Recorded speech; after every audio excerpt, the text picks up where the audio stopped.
cerita Satu atap. Hai, kembali lagi ke cerita Satu Atap. Bersama aku, Herman. Yeni. Oke, kita lanjutkan nih yang topik panas sebelumnya ini ya. Oke. Jadi balik ke topik yang ketiga ya. Jadi kan tadi yang pertama itu ada komunikasi, yang kedua itu adalah Trust, kepercayaan. percaya, yang ketiga itu saling. Jadi saling menghormati, pokoknya serba saling deh, saling menghargai satu sama lain kan, tiap pasangan. Dan ini bakal terus berlaku sampai kalian nanti ke jenjang pernikahan gitu, sampai kayak kita gini sekarang kan udah berumah tangga gitu. Jadi salingnya itu apa? Saling percaya, saling saling ngasih menghargai, saling ngasih waktu juga. Kadang kan kalau misalnya kita emang udah sering chat, sering telepon, video call, kadang mungkin ada rasa aku perlu me time gitu kan, segala macam. Ya nggak apa-apa, kasih aja ruang itu gitu kan, supaya nggak jenuh. Bahkan mungkin kayak sekarang pun juga setelah menikah, kan kita pasti tinggal dan setiap hari ketemu, bahkan setiap menit, setiap jam, setiap detik terus ada waktu. Dengan kayak gitu kita juga perlu ngasih ruang ke pasangan kita dengan cara mungkin ya udah biarin dia mungkin sendiri dulu, dengan entah dia mau main HP kek, mau dia nonton, mau nge-game, nggak apa-apa, kasih dia ruang, kasih dia waktu. Itu sih untuk rasa kita saling menghargai, saling menghormati, saling ngasih waktu gitu kan. Terus kalau misalnya dari masa PDKT sama pacaran, misalnya waktu yang mau kita kasih dan bisa saling percaya, saling menghargai itu, misalnya waktu.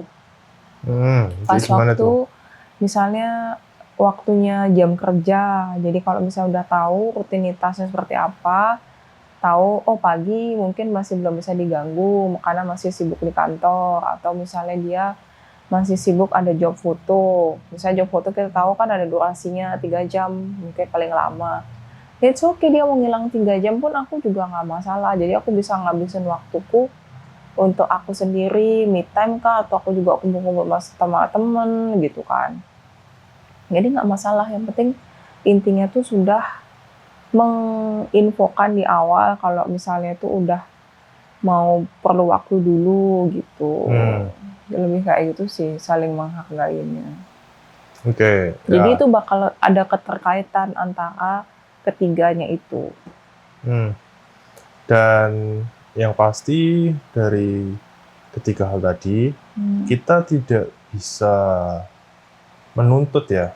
Menuntut dalam artian, wah, kamu udah jadi pacarku, berarti semuanya, waktumu, perhatianmu, terus apa segalanya itu 24/7 bisa kamu ambil alih.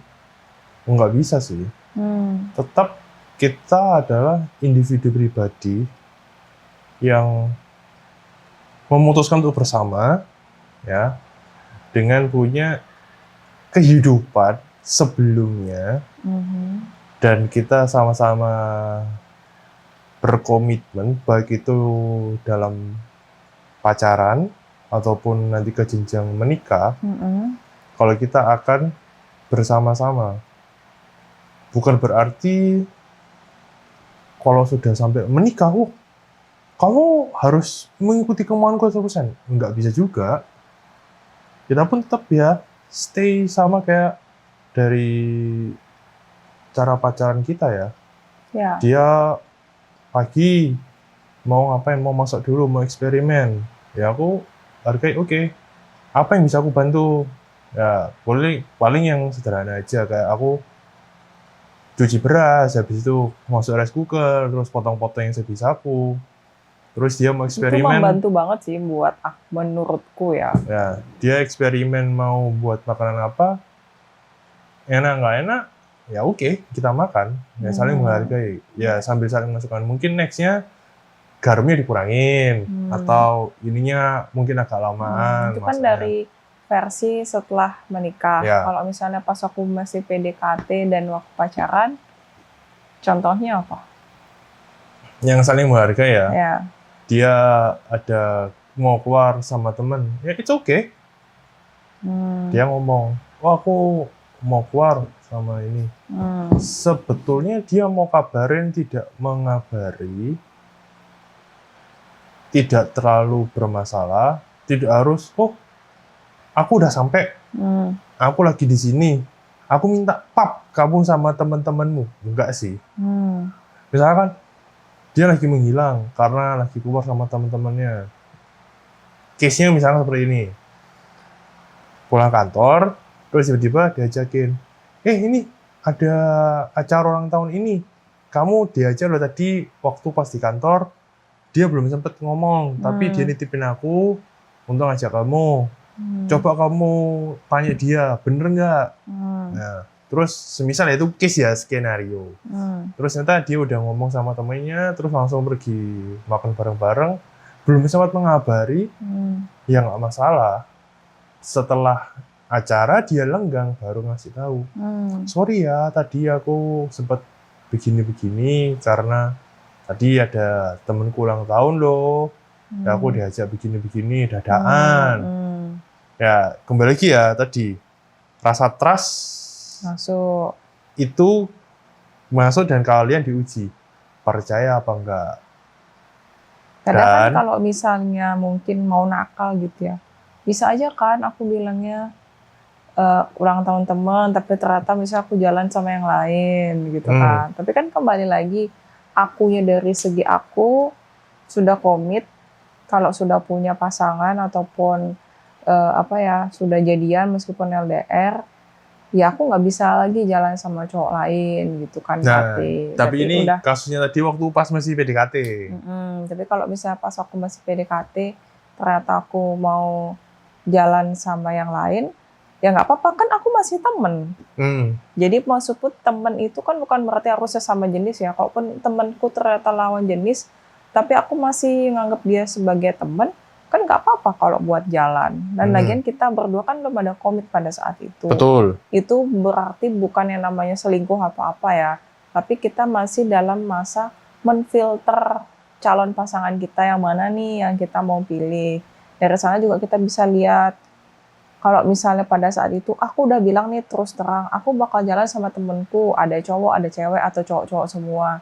Gimana nih dari sisi dia bisa nerima apa enggak kalau ternyata lingkupku itu lebih banyak temenku cowok daripada cewek. Apakah dia cemburu kah? Apakah dia bisa nerima kah? Gimana cara dia menempatkan diri pada saat itu calon pasangannya ini jalan itu sama cowok gitu. Apakah itu bakal beneran temen kah? Atau itu ternyata calon pasangannya dia juga gitu. Nah itu kita kan nggak tahu. Apakah dia benar mengatakan, in case kan kita tadi kasusnya dalam long distance relation, walaupun dalam satu kota yang sama ya, semisal aku dikasih tahu nih sama temenku, kelihatan, kamu lagi deket sama ini, aku ngeliat dia sama temen-temen ini ada satu cowok. Kalau aku pribadi, ketika masih dalam masa PDKT, ya wes, so what? Aku mau keluar sama gebetanku yang lain, ya nggak masalah. Ya nggak masalah. Nggak ada ikatan. Perlu, maksudnya dalam artian perlu menjaga perasaan ya supaya aku nggak gini, supaya nanti kalau yang ini nggak jadi aku masih ada backup. Enggak sih, kalau aku pribadi ya. Kalau dia udah nggak mau nerima, kondisi, aku lagi keluar sama temanku. Terus kalau dia tanya detail, bla bla bla, aku merasa nggak nyaman. Wah, berarti ini sudah ada bibit-bibit, menurutku pribadi, tidak ada rasa percaya dan memberikan ruang. Berarti boleh dikatakan juga, dia tidak bisa berkompetisi. Bermain cantik, bermain sehat. Ya, atau berkompetisi dengan sesama cewek yang lain. Begitupun juga sebaliknya. Aku kalau masih dalam PDKT, aku cemburu, jealous, marah, nggak jelas, karena dia sama cowok lain, ya berarti dia bisa menilai aku gimana gitu. Kok belum udah gini sih, aku dikekang, aku digini gitu. Aku juga dari segi cewek pasti nggak suka sih kalau kayak gitu. Kan kita belum ada komitmen apa-apa, kok kamu udah overprotective banget sih kayak gitu. Nah itu juga dari tips buat cowok ke cewek, jangan terlalu over ke cewek gitu. Boleh Nggak kalau cuman ke cewek doang, ke cowok pun juga sama. iya, jadi kayak sesama lah ya. Jadi jangan terlalu overprotective ke calon pasangan kalian masing-masing, mau cewek mau cowok gitu. Tapi itu pun juga bukan jadi celah kalian untuk memanfaatkan ketika sudah ada komitmen untuk cari celah. Ya enggak, tapi kembali lagi tadi saling percaya, saling menghargai kepercayaan yang sudah diberikan. Ya, kalau kamu udah dipercaya, ya berarti itu sebuah kebanggaan loh. Dia sudah trust ke kamu, ya kamu harus jaga. Kepercayaan itu mahal harganya. Mahal banget. Jadi ketika kalau udah dikhianatin sekali aja, lenyap sudah semuanya. Karena ibaratnya itu kayak piring, kalau misalnya itu utuh, anggaplah piring utuh itu ada kepercayaan. Sekali piring itu jatuh, kerang. Mau disatuin lagi pakai lem, mau gimana pun ditempel, tapi bisa, tapi ada bekasnya. Ada bekas kayak retakannya atau apa gitu kan, pasti udah nggak mulus sempurna lagi. Nanti ada rasa curiga yang keluar. Ya, jadi, bilang mau ke segini, curiga nanti. Jangan-jangan dia nggak sama temen. Tapi temen dalam tanda kutip. Ya. Kayak gitu. Jadi peganglah rasa kepercayaan seseorang itu dengan baik. Karena itu mahal banget. Ini juga bisa berlaku sih buat ke pertemanan, ke keluarga, ke sahabat, ke semua orang sih. Kepercayaan itu mahal banget sih. Nggak ada yang bisa ditandingin dengan duit atau barang ataupun apa dah kalau udah kepercayaan. Termasuk tadi kamu juga ada bahas kan, kalau nggak terlalu banyak menceritakan kejelekan pasangan ke saudara atau ke teman, karena tadi kita juga nggak tahu. Teman baik pun kita tidak seuzon ya, tidak mencurigai, tapi kita nggak ngerti. Yang teman kita kira baik, apakah bisa amanah menjaga cerita curhatan kita apa enggak, atau malah jadi bahan gibahnya mereka di belakang kita. Dan itu juga salah satu quote-unquote yang sudah kita ada sebutkan waktu pas PDKT. Ya kita nggak terlalu menceritakan, oh aku lagi deket sama dia itu ke teman-temanku. Ya sama, kebetulan aku juga kayak gitu ya pada saat itu. Tapi memang dari sebelum-sebelumnya juga aku emang tipikal orang kalau sesuatu hal yang agak menurutku privasi tuh aku emang nggak suka yang gemur sana gemur sini gitu loh. Jadi aku cuman kalaupun ada cerita paling cuman ke satu orang ataupun sisanya tuh paling dengan orang tua.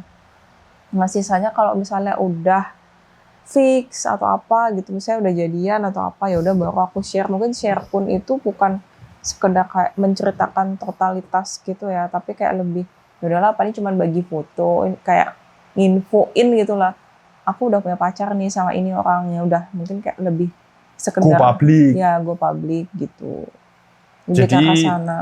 Tapi kalau cerita detail, kalau yang tadi go public tujuannya untuk apa? Untuk memutus pancing-pancing yang lain supaya tidak melempar jaring lagi. Kalau ternyata umpan ikan ini udah masuk akuarium nih. Iya, jadi udah nggak bisa lagi. Jadi nggak bisa lagi dipancing.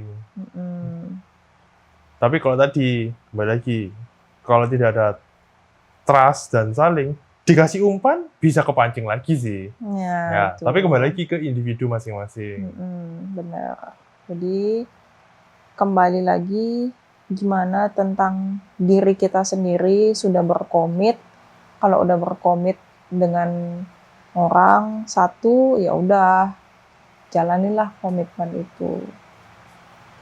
Dan itu jadi tolak ukur juga ya, aku dengan dia waktu pasti masa setelah dia pulang, kita ngobrol lebih dalam, terus dia bisa menghargai waktuku, kan setelah pulang sudah ada kesibukan masing-masing kan, jadi kurang lebih sudah tahu jam kerja, jam selanya, kalaupun dia senggang, tapi kan nggak harus senggangnya dia untuk kita, dia juga ada waktu untuk dirinya sendiri. Oke, dari sana berlanjut. Nah, akhirnya mencoba lagi untuk kali ini giliran saya berlibur lagi, tapi dengan well prepare ya. Well prepare-nya kalau dulu kan masih nol banget soal wilayah Singaraja. Kali udah tahu nih harus pilih tempat yang mana. Terus aku tanya ke dia lagi, kosong kapan? Aku rencana tanggal sekian mau ke sana. Dan dia juga ada saling tadi bakal mengusahakan cari waktu, atau kamu sempat izin ya? Iya, aku sempat izin jadinya. Jadi kebetulan kan karena aku cuman punya libur di Sabtu Minggu doang, jadi kayak ya paling izin sehari doang gitu. Buat apa? Ya anggapannya ya lumayan lah aku dapet healing lagi gitu buat jalan-jalan. Dari mikir ke sana sih. Terus mungkin juga aku pengen ngasih kesempatan juga buat dia datang ke Singaraja lagi buat mungkin kenal aku lebih dalam lagi, dan aku juga masih mau nih kenal dia lebih dalam lagi gitu. Masih memberi dia kesempatan buat datang lagi gitu. Nah, dengan kondisi tetap sama sih. Aku berangkat di Kamis sore, Jumat subuh sampai, pulangnya di Minggu sore, sampai di Surabaya Senin subuh, supaya di hari Senin bisa aktivitas kerja lagi normal. Jadi otomatis waktu yang aku luangkan tuh di Jumat, Sabtu, Minggu. Jadi kita memanfaatkan waktu sebaik mungkin yang kita punya buat untuk saling mengenal lagi gitu. Nah itu, kan. Kembali lagi, saling ya, saling mengenal, saling meluangkan waktu. Ya kalau nggak ada saling, ya dia ngomong, aku nggak bisa. Aku masih kerja, aku nggak mau bolos. Aku nggak mau bolos, wah. Gitu. Ya kalau udah begitu, skip dah. Jadi kembali ke rasa saling. Singkat cerita, sudah sampai nih, ya. Udah beli tiket, terus sudah beli apa, kalau nggak salah yang kedua itu kamu ada rekomendasi tempat ya? Enggak, Koko tuh yang nyari. Akhirnya kita mau naik Bukit Kursi. Oke, ya. Aku sudah ada itinerary, karena akhirnya yang pergi kedatangan kedua ini dia yang bikin itinerary-nya, aku yang ngikutin, padahal aku yang orang Singaraja, aku nih datengin, tapi aku bilang ya udah gantian sekarang bikin itinerary-nya sendiri, aku yang ngikutin, paling mungkin nanti aku cuman ngasih kayak waktunya, mungkin sekian menit perjalanan ke sana durasinya gitu. Selebihnya dia ngatur. Kayak paling aku bantu prepare dikit gitu apa yang aku tahu. Oke. Dan itu agak berbeda perjalanan kedua ke Singaraja. Kalau dulu turun bus sendiri, jalan kaki sendiri ke penginapan, tapi kali ini dijemput. Alhamdulillah ya. Ya, dari subuh dijemput, diantar ke penginapan. Ya, jadi untungnya dia menjemput dan mengantar ya, nggak langsung sendirian lagi. Terus udah sampai di penginapan, terus kita itu beberes. Ya, aku berberes. Tapi masih belum bisa check-in ya. Hmm. Jadi cuma naruh barang dulu, nitip di resepsionis, terus Aku sama dia ngajak dibawain snack untuk sarapan dulu lah ya, untuk ganjal mm, perut. biar nggak masuk angin kan kalau masih Hmm. subuh. Terus sambil kita duduk-duduk di Mana pinggir yo? pantai. Pantai PP, Pantai Penimbangan di Singaraja. Dan itu salah satu juga aku yang tanya sih ke dia, oke, tempat ini kok oke. Kalau pagi kelihatannya bagus ya. Ya, karena kan itu sering dipakai juga buat jogging gitu. Jadi karena aku juga selain itu tahu dia kan tinggal di Surabaya pasti jarang ketemu yang alam-alam. Jadi aku lebih senang ngajak dia ke alam-alam. Dia mikir ya pantai boleh lah ya buat pagi hirup udara laut gitu. Jadi aku mikir langsung lah kita gas ke sana sambil ngobrol-ngobrol lagi gitu. Jadi lebih banyak sebenarnya aktivitas kita itu buat ngobrol. Jadi begitu sampai destinasi mana, paling kita duduk ngobrol. Bahkan kalaupun lagi di perjalanan ya kita usahakan kalau misalnya nggak capek, nggak terlalu pengen jalan santai, kita sambil ngobrol. Betul. Dan di pagi setelah sarapan ganjil perut, itu kita memutuskan untuk mau langsung ke yang luar kota ya. Enggak sih, bukan luar kota, kayak keluar daerah kota. Bener deh, Ini luar kota. Iya, maksudnya luar kota Singaraja lagi. Tapi jaraknya masih oke lah, nggak yang jauh banget. Cuman agak sepi aja. Nah, ini mungkin kalau teman-teman penasaran, dan ini kebanyakan, ya boleh kita katakan hidden gem sih. Bali Barat itu belum banyak tereksplor. Ya, bahkan aku aja yang orang situ, orang Bali, belum pernah ke sana.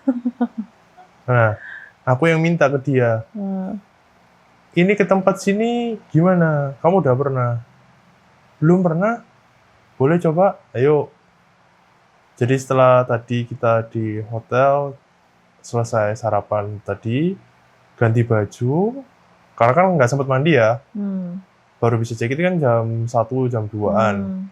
Nggak sempat mandi, udah kita jalan. Jalannya pun nyicil. Jadi kita cari sarapan lagi yang proper. Kalau nggak salah, makan apa itu yang kok tipat? Pecel. Bukan, yang kayak pecel. Apa sih namanya? Yang dari aslinya Singaraja. Belayak. Nah, aku diajak makan belayak tuh. Wah, ternyata ini makanan khas Singaraja boleh juga. Ya, itu cuma ada di Singaraja doang deh. Nah ini aku nggak tahu nih ya. Khasnya banget itu. Nah, warga Bali yang tahu. Ya, aku udah lama lagi nggak makan itu, jadi pengen. Ya, kita keluar, ngisi perut dulu, belayak karena kita mau ke luar kota ya. Terus perjalanan pun kita cicil sih, sejam sampai ke Seririt. Karena di bulan-bulan itu bulan panas, jadi cukup panas banget. Terus dia bilang, ya nanti pas di kota ini, kota Seririt, kita ngadem dulu, makan es. Ya agak lama nih, mungkin setengah jaman lah ya. Ya sambil apa, kita ngobrol-ngobrol lagi. Jadi selama kita PDKT, ya banyak kan ngobrol. Apa nggak kehabisan topik? Ya enggak, dia ada kerjaan teman kantor, dia juga ada aktivitas sehari-hari, aku pun juga ada cerita versiku sendiri, kegiatanku ya. Jadi kita nggak bakal kehabisan topik sih. Bakal rebutan, aku nih ngomong duluan, aku nih. Jadi kayak kita pengen menceritakan satu sama lain, pengen berbagi cerita gitu kan. Tapi kita tetap saling menghargai juga. Jadi kita tetap saling ngedengerin ceritanya dia, ceritaku gitu. Terus setelah dari kota Seririt, kita makan es, ngadem, kita lanjut jalan lagi. Ternyata kita kan memang kepagian ya. Sampai di sekitar mungkin 6 5 kilo atau 3 kilo mendekati lokasi tujuan, itu kita ngeliat, wah mataharinya terik banget nih. Ya udah, kita memutuskan untuk istirahat lagi. Istirahatnya di mana? Masih ingat nggak? Alfamart. Iya, kita ngemper di Alfamart. Karena kan daerah sana tuh udah sepi ya, jadi semakin ke barat itu Bali Barat, semakin ke barat tuh semakin sepi. Jadi kayak minim banget kayak ada kafe-kafe apa tuh kayak nggak ada, karena bisa bilang kayak udah ke desa banget ya. Jadi ya alternatifnya cuman kayak ke Alfamart atau Indomaret doang gitu. Terus aku mikir udahlah sini aja yang aman juga gitu kan, terus masih bisa ngadem kan. Ya udah sambil kita ngejajan. Yang ngejajannya itu kamu bawa pisang. Iya, tapi aku ada belanja lagi kan di dalam, terus sambil beli minum juga. Jadi sambil kita memutuskan ngobrol. lumayan cukup lama, sekitar 1,5 jaman. Iya, hampir 2 jam. Supaya jam 3, jam 4-an kita itu dari Alfa jalan, matahari udah nggak terlalu terik lah ya. Jadi nggak terlalu panas. Sebetulnya kan kalau jam 3 di Bali kan, di Jawa sini kan jam 2 ya, otomatis kan mataharinya terik banget. Udah setelah agak sorean, jam 3-an, kita memutuskan lanjut jalan ke tempat. Nama tempatnya mungkin teman-teman, mungkin juga warga Bali yang selatan jarang mendengar sih. Namanya Bukit Kursi. Ya, mungkin teman-teman kalau mau ada yang kepo bisa banget tuh nyari. Atau Di nanti Google. kita tampilin deh sedikit, ini loh Bukit Kursi gitu ya. Kita taruh di bawah. Klik gitu. Nah, langsung. nanti ini kita cantumin di sini nih gambar Bukit Kursi keindahannya. Waktu ke sana kebetulan kita tuh pas lagi musim panas. Panas banget. Jadi bukitnya itu tidak hijau, tetapi agak gersang. Coklat. Ya. Kayak baru kebakar itu lagi lebih tepatnya. Karena saking panas banget. Tapi view-nya bagus. Jadi kalau kita ada dari atas kelihatan. Nah, belum. Sebelum naik. Ada cerita lucu tuh. Masih ingat nggak? Waktu kita parkir. Oh iya. Ya. Kita kan parkir di bawah. Parkir motor. Kan kita pakai motornya dia. Parkir motor. Terus ada bapak-bapak lokal. Teriak nih dari jauh. Teriaknya apa? Hey, where are you from? Ya. Bapaknya tanya, where are you from? You want to go up? Terus dia langsung jawab pakai bahasa Buleleng.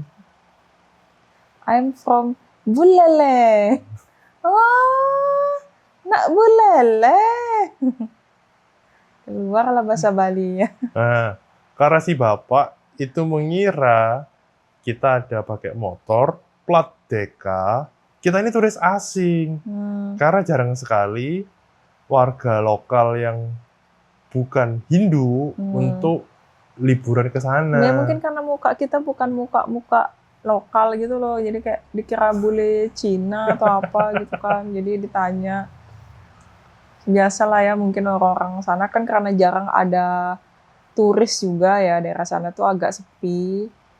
Jadi ya mungkin terkesan aja gitu ngeliatnya nih, kok tumben ada orang yang beda gitu datang. Nah, jadi tanya lah.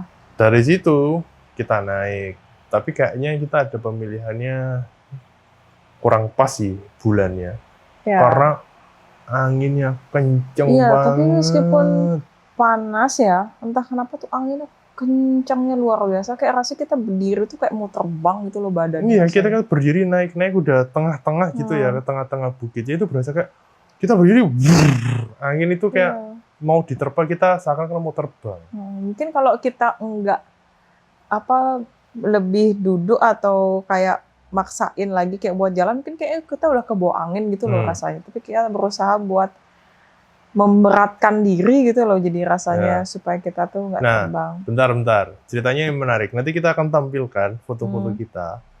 Kita akan kita stop dulu. Kita akan di next video ya. Tetap di cerita Satu Atap. See you. Bye.